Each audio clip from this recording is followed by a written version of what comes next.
como puderam ver, é o título da peça de hoje. Ainda o encontro da música é uma história de amor para nós. Eu lembro-me antigamente, contavam os antigos, que havia os chamados casamentos por conveniência. As pessoas eram obrigadas a casar e aprendiam a amar. Assim estamos nós. Já temos que amar esta situação do Lobo Marinho. É uma coisa que se tem prolongado ao longo do tempo e promete-se prolongar até 2025, penso eu. Mas vamos começar do princípio. E, portanto, verificamos depois o que é que acontece aqui em janeiro, tanto que os restaurantes, o comércio, as lojas, portanto, acabam por se adaptar e organizar-se em função disto. Como viram, o administrador da Porto Santo Line vem dizer publicamente nas jornadas JM em julho de 2020 que nós temos que nos adaptar, os comerciantes, a população, tem que se adaptar ao período de ausência do navio. Sim, tem uma certa lógica que nós temos que nos adaptar. Agora eu gostava de perguntar ao Sr. Administrador se ele se adapta a 1 mês e meio sem salário. Eu gostava de perguntar ao Sr. Administrador, ainda o encontro do que se tem passado na Madeira, se a hotelaria está adaptada, sem clientes, sem turismo. É porque palavras destas, vindas de pessoas que representam empresas com certo nome, para mim é uma vergonha. Aliás, para mim é gozar com o povo do Porto Santo, como se tem gozado ao longo do tempo. O caderno de encargos prevê que o armador do ferry, que faz a ligação marítima entre a Madeira e a Ilha do Porto Santo, frete outro navio. A consulta revelou um péssimo negócio para o governo regional. Se nós atendermos a que são 36 dias de ligação marítima no âmbito da concessão durante este período de reparação técnica do navio, estamos a falar de um custo por dia de 630 mil euros, o que é inviável para a região ter de suportar. Contudo, nem tudo... Quem pagava esse valor era a região. No âmbito do contrato da concessão, porque é a região que tinha, já no passado, o navio substituto, o Pátria. O atual navio vai parar entre o dia 4 de janeiro e 14 de fevereiro para fazer a manutenção nos estaleiros de Viana do Castelo. Por isso, o armador foi ao mercado à procura de um ferry de passageiros para substituir o Lobo Marinho. Este navio que está disponível não tem as características técnicas obrigatórias no âmbito do caderno de encargos. Estamos a falar de essencialmente três condições: de segurança, manobrabilidade e também de velocidade. Além deste nuance, ou deste ponto fraco, tecnicamente, também tem associado um custo total durante o período de imobilização de 2,3 milhões. São os dois principais fatores que eliminaram a hipótese de, durante a manutenção do ferry, colocar na linha outro navio. Como acabam de ver, vem a Sra. Diretora Regional Adjunta dizer que ainda um encontro da Resolução 1640 de 2006, assinada pelo Governo a 29 de dezembro do mesmo ano, dizer que a consulta revelou um péssimo negócio para o Governo Regional. A questão que se põe aqui, quer dizer, o Governo assina um contrato que posteriormente vem dizer que é um péssimo negócio para o Governo. Mas eu sinceramente espanta-me estas situações. Mas vai de encontro àquilo que eu tenho dito e daquilo que eu tenho afirmado ao longo do tempo. As situações do Porto Santo são tratadas sempre em cima do joelho. E é aqui mais uma situação. Ou seja, sabiam, não fizeram um estudo de mercado. Foi introduzir a cláusula e mais tarde vamos ver. E o resultado é este.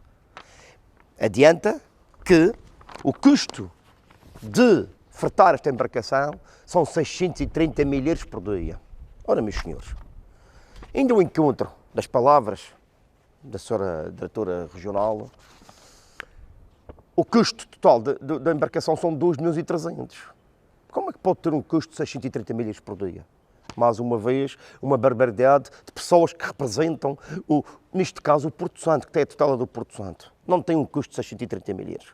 É impossível ter um custo de 630 mil euros. Mas isso não é o mais grave. Vem a Sra. Diretora dizer que o navio encontrado não tem as características técnicas obrigatórias no âmbito do caderno de encargos. Em 2 pontos. Ponto 1. Não tem segurança, não tem manobrabilidade e velocidade. Ora bem, caros porto-santenses, a mim espanta-me cada vez mais as situações que estão ao redor do Porto Santo, e isto é uma das que me espanta mais. Ou seja, vamos buscar um navio que não tem segurança, que não tem manobrabilidade e velocidade. É mais um Titanic. Quer dizer, Andamos aqui a dizer disparados pela boca fora, quer dizer, a concessionária Porto Santo Line tem a obrigação de ir buscar um navio para que o governo concedente pague. Tem que pagar. E vamos dizer à população que o navio que vai nem tem segurança, não tem mobilidade e velocidade. Mas isto está tudo louco, o quê? Mas onde é que nós vamos parar? E depois, que o segundo ponto é o custo da prestação da embarcação. Quer dizer, isto não foi feito um estudo de mercado, não foi feito nada, foi introduzir a cláusula.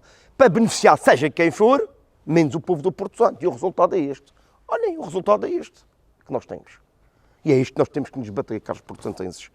Sabem uma coisa? Eu, ao longo do tempo, tenho sido crítico em relação às situações do Porto Santo. Com coragem e verdade, acima de tudo. Mas pelo povo do Porto Santo.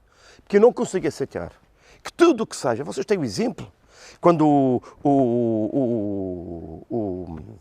Reino Unido fechou agora, recentemente, as portas, a confusão que se fez, a notícia que se fez, a Madeira, os hotéis, e muito bem.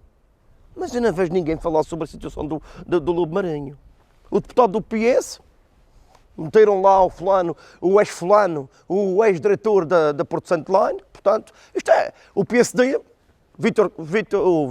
o Pedro Calado, que tem a tutela do Porto Santo, inclusive que a doutora regional, também não vem falar do Porto Santo, mas foram fazer um investimento, e bem, que eu compreendo, que tudo o que seja para se fazer de bem, que eu compreendo, um investimento de 600 milheiros no Porto da Madeira para receber os cruzeiros. Quer dizer, há soluções para tudo. Para o Porto Santo não há. E vamos continuar nisto. E é isto que nós, povo do Porto Santo, temos que acabar. Mas sabem uma coisa? Eu vou-vos dizer um segredo. Se fosse para o mês de agosto, vocês iam ver barcos aparecerem. Era uma filha de barcos no mês de agosto. Porque eles tinham que visitar o quintal deles. E nós, povo do Porto Santo, temos que abrir os olhos nesse sentido. E acabar com isto de uma vez para sempre. Porque o maior poder somos nós, que os pomos lá. E temos que acabar com isto. E caros porto-santenses, e vou finalizar esta peça muito brevemente, eu quero-vos dizer uma coisa. As situações do Porto Santo comigo são para se resolver. Porque se não resolverem, a mim não vão me acusar. Porque eu irei insistir. Irei andar em cima das situações. Porque o Porto Santo não pode continuar nisto. Nós não podemos permitir que uma ilha e venha um administrador dizer que nós temos que nos adaptar. Ele que se adapte. Eles que se adaptem. Nós queremos o nosso sucesso. E o nosso sucesso funciona se as pessoas entrarem. Nós não podemos estar privados do único acesso à ilha. E depois nós temos outra situação. Se vocês forem a ver, no encontro de tudo isto, será que... Vejam esta peça. A alternativa encontrada pela Porto Santo Line para os residentes no Porto Santo foi o avião. O residente do Porto Santo consegue adquirir a tarifa na companhia aérea ao mesmo preço a que durante o ano consegue ter acesso à tarifa no navio Lobo Marinho. O diferencial entre aquilo que ele paga e aquilo que é verdadeiramente o preço da companhia aérea é integralmente suportado por nós. Como viram, veio o administrador da Porto Santo Line dizer que o remanescente é nós a que suportamos. A Porto Santo Line é que paga. Eu deixo no ar essa situação. Será a Porto Santo Line que paga? Porque ainda o encontro da Resolução 1640/2006, o que ficou contratado foi que o navio de substituição iria ser pago pela concedente, pelo Governo. Deixo a situação aqui no ar. Mas para finalizar esta peça, só quero dizer o seguinte. A oposição anda a lançar por aí que os vídeos que eu faço são uma palhaçada. O povo do Porto Santo sabe que não é. Que eu tenho transmitido a nossa realidade e com verdade. Eles é que nos querem fazer de palhaços. E nós não vamos permitir isto. Eu não vou permitir isso. Vou finalizar então e quero desejar a todos vós, a todos os porto-santenses, um excelente ano e que este seja muito melhor, mas mesmo muito melhor do que o ano transado. Obrigado.